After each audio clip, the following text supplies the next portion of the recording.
So exercise 6.4.8 is our last official hypothesis testing example from 6.4, and I'm pretty sure it's a homework question, so might be helpful to watch. If you tried this on your own, we have all the pieces that we're used to looking for. We have a value that is our null value, the thing that we're testing. Previous records indicate that all passenger cars failed the inspection. 30% of all passenger cars failed the inspection the first time. And then we have a sample, which is based on sports cars, where we have 50 failures out of 150 trials. And then we're looking to see if the proportion of first failures for sports cars is higher than the proportion for all passenger cars. So we've got our directional keyword as well. So those are the four pieces we're looking for. What's the hypothesized value? What does our sample have?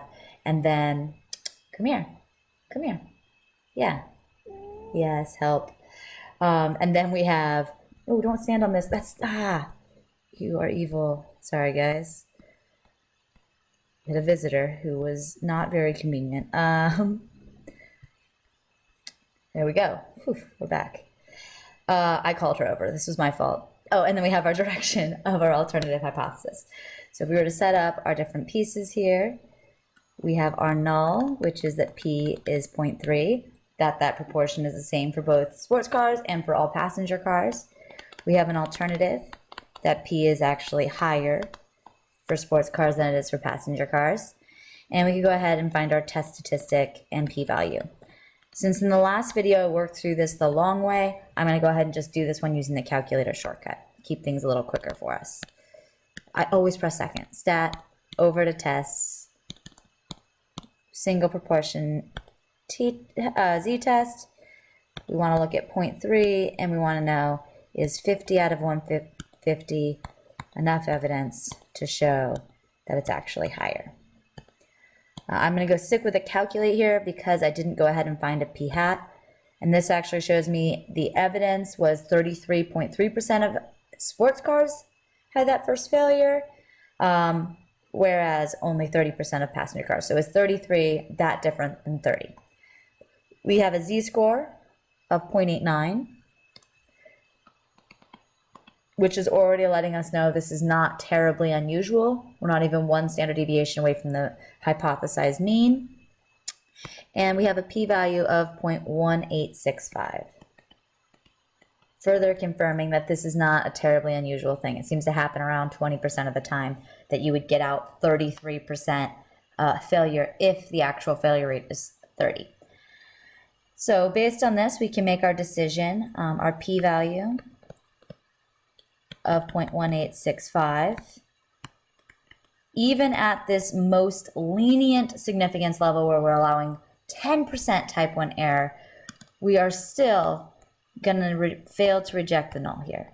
We've made it as easy as possible to reject the null, and we are still going to fail because this is just not unusual at all. So fail to reject the null, we get our sad face, and that means our statement here is going to start with, there is not enough evidence. So this is the only thing failed to reject the null changes. This part, we just wrote the word not. To conclude, and here's where we have that option. We can either write that last sentence as long as the last sentence matches up with our alternative, which it does, higher, or we can just write that alternative in words. So I'll do both. To conclude that the true, I'm going to go ahead and insert true, proportion of first failures, whatever the heck that means. It's the wording of the problem, so I'm not going to get in trouble. For sports cars is, and then you have option 1, use the sentence that the end is higher than the proportion for all passenger cars, or, and don't write both of them. I had some people do that. That was cute, but I don't need both. Just choose one. The other option is to just finish that the true proportion is greater than 0.3, which is using just this in words. So that's the true proportion is greater than 0.3. I personally know both of them, and I will just choose whichever one is shorter. So if I was doing this question, I would have done number 2 because it was less words than number 1.